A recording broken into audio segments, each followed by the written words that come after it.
ఒరే శ్యామ్, రేఖ ఎక్కడుందో చాలా జవాబు లేదు. నువ్వేమో సరోజను చూడటానికి వీల్లేదు. ఏం కర్మ వచ్చి పడిందిరా. దీనికి కారణం ఏమిటో చెప్పమంటావా? ఏమిటి? డబ్బు డబ్బు డబ్బు డబ్బు.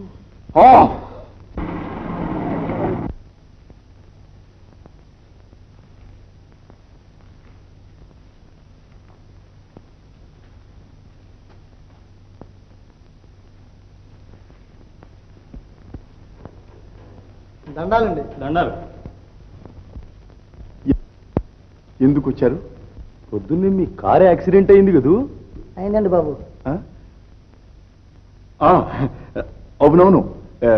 దాని గురించి కాంపెన్సేషన్ ఏమన్నా? అంటే నష్టపరిహారం ఏమైనా? అబ్బే, పరిహారం కోసం రాలేదండి. మీ కారు షాక్ తోటి మా అయ్యా, మీకు తెలిసే ఉండొచ్చు, బెల్లం రామయ్య శెట్టి గారు, ఆయనకి మీ పుణ్యమా అని పోయిన జ్ఞాపక శక్తి తిరిగి వచ్చిందండి. పోయిన జ్ఞాపక శక్తి తిరిగి వచ్చిందా? అవునండి. చాలా సంవత్సరాల కిందట ఆయనకి మెదడు పాడైపోయి అందరినీ మర్చి పిచ్చాడైపోయాడండి. మీ కారు షాక్ తోటి మళ్ళీ అంత జ్ఞాపకం వచ్చేసిందండి. అయితే మంచిదే. మీ దయ వల్ల మళ్ళీ మా అయ్య మాకు దక్కాడండి. ఇంటిల్లు పాది ఆనందంతో పొంగిపోయామండి. శుభం. అయితే ఇప్పుడు ఏం చేయమన్నారు? ఏమీ లేదండి, మా అయ్య కూడా చాలా సంతోషించి మీరు చేసిన మేలుకి ఏదో బహుమతి కింద మీకు ఇచ్చి రమ్మన్నాడండి. ఇదిగో 50,000. 50,000? చచ్చాను రోయ్. కొంచెం నీళ్ళనే తీసుకురండి, మొహం మీద చల్లుదాం.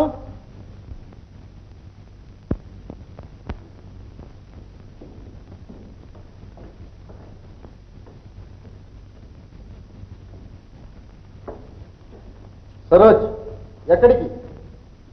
శ్యామ్ గారి దగ్గరికి. అయితే నేను పెట్టి నియమం? నీ పిచ్చి నియమాలు నీకు ఆనందం కానీ మేమెంత దుఃఖిస్తున్నావో నువ్వు తెలుసుకోలేకపోతున్నావు. సరోజ్, క్షమించు నాన్న, నేను ఇప్పుడు వెళ్ళి తీరాల్సింది. ఆగు.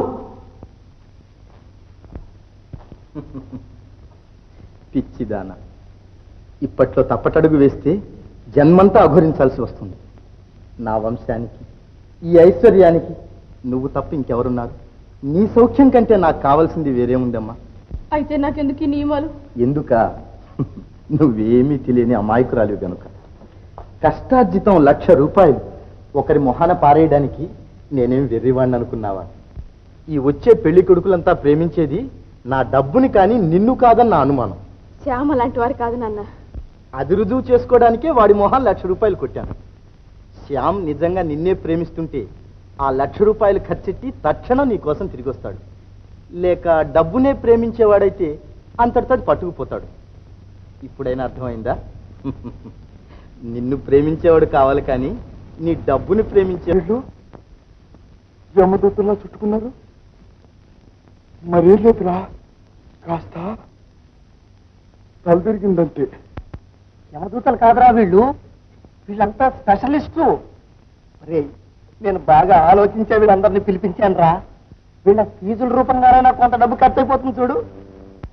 ఈయన డాక్టర్ చెవిటి మానవకం, కర్ణ వైద్యంలో మహగట్టి వారు. కుడిచి ఒకటి మాత్రమేనండి. నేను ఎడం చెవి. కాదు డాక్టర్ గోకర్ణ. లేకపోతుంది. నేను డాక్టర్ ఆయాసం, స్పెషలిస్ట్. అయ్యో, మీరు హత్యను ఆయాసపడకండి. నేను డాక్టర్ బసవయ్య, పశువుల వైద్యుని. పశువు ముఖ్యంగా కుక్కల స్పెషలిస్ట్. మీకు అంటే చాలా చూస్తే కుక్క నిజం చెప్పాల్సి వస్తే మీకు ఏ ఏ ఏ రోగం లేదంటారు. అవును, ఆయా. అది నాకు పూర్తిగా తెలుసు. నాకున్నదల్లా ఒక్కటే రోగం. అదేమిటంటే డబ్బు ఖర్చు పెట్టడం. అది సాధ్యంగా తల పగల కొట్టుకు వస్తున్నా. దానిలో అసాధ్యం ఏముందండి? ఏ ధర్మ సంస్థకైనా దానం చేసే వస్తే. అలా చేయటానికి వీలుంటే ఆ 2 లక్షలు నీకే ఇచ్చేద్దును. ఏంటి? నాకే? డాక్టర్ గారు, డాక్టర్ గారు, ఏమైంది ఏమైంది ఏమైంది ఏమైంది? డాక్టర్ ఆయాసం గారు సునాయాసంగా గ్యాస్ వదిలేశారు. పోయాడా? డాక్టరు ఆయాసం గారి అంత్యక్రియల కింద ఖర్చు 362 రూపాయల 8 అణాల 6 దమ్మిడీలు. 8 అణాలు 6 దమ్మిడీలు ఏమిట్రా? పిడకలకు 8 అణాలు, కుండకు 6 దమ్మిడీలు. ఆ 4 దమ్మిడీలు ఇంకా 2.5 లక్షల రూపాయలు ఖర్చు పెట్టాలి. ఎలా సాధ్యం అవుతుంది రా, సాధ్యం అవుతుంది. అసలు నువ్వు ఈ విషయంలో ఏం తలదోర్చకు. మరేం చెమ్మటం? మొదట్లో 1 లక్ష రూపాయలు ఖర్చు పెట్టడానికి ఒప్పుకున్నాం. ఇప్పుడు డబ్బు చూస్తే పెరిగిపోతుంది, రోజులు చూస్తే దగ్గరకు వస్తున్నాయి, ఆటంకాలు చూస్తే అనవసరమైపోతున్నాయి. సైలెంట్. ఒరేయ్, ఈ డబ్బంతా ఒక్క దెబ్బతో ఖర్చు పెట్టేసే మార్గం నేను ఆలోచిస్తాను. నేనే ఆలోచించాను. ఆలోచించావు ఏమిటి? ఒక అగ్గి పెట్టుకును, దానికేమవుతుందిరా, 3 కాళ్ళేగా. ఆ తర్వాత ఒక కిరసనాల డబ్బా.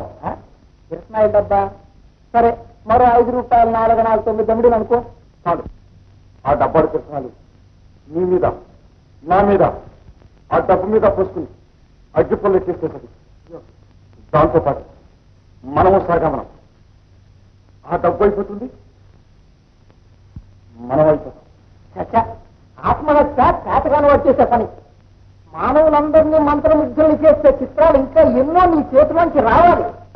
ఓహో, ఆ ఏడు దగ్గరికి వచ్చేసింది. ఈసారి ప్రదర్శనలో నా చిత్రమే ఉండదు. ఏం చేయండి రా, నాకేం తోచడం లేదు. కిందెవరో వచ్చినట్టుంది, పోదండ్రా.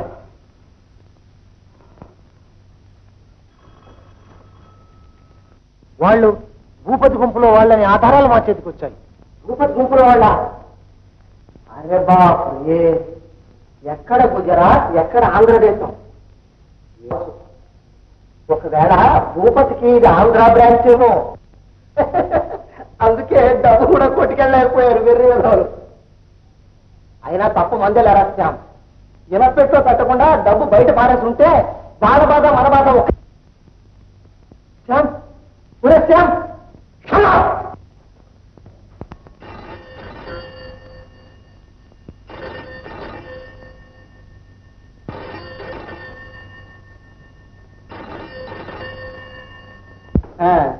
ఎస్, రామారావు మాట్లాడుతున్నాను.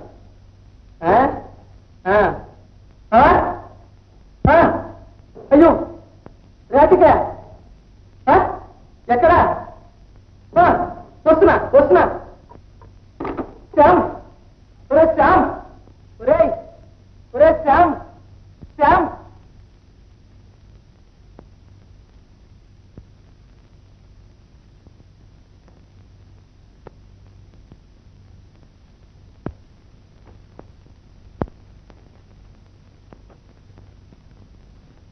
రాము, రాము, నే పోతున్నా.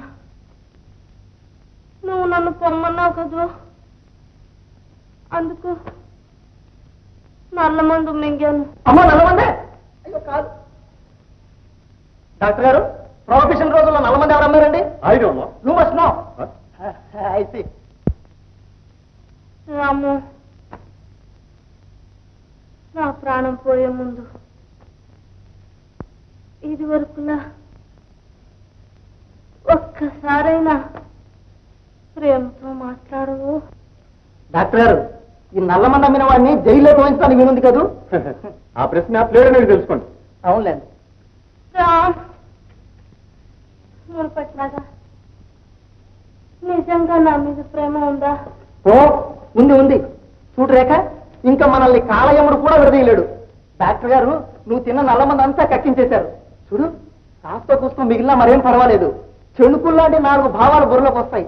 రేఖ రేఖ, ఇటు చూడు రేఖ. రాము, నా జీవితం అంతా నీ హాస్యాలు వినగలనా?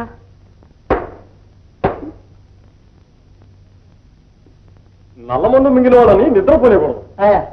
దానివల్ల చాలా ప్రమాదం ఉంది. ఉండొచ్చు ఉండొచ్చు. ఇవాళకి ఇక్కడే ఉండనివ్వండి, పొద్దున్నే వచ్చి తీసుకెళ్ళండి. సరే రేఖ, ఇదిగో రేఖ, నిన్నే రేఖ. చూడు, నేను రేపు పొద్దున్న వస్తాను, నిద్రపోకే. నమస్తే నమస్తే.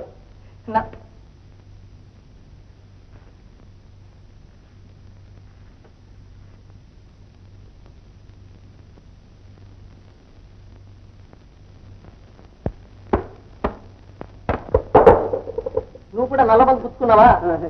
నిద్రపోకే.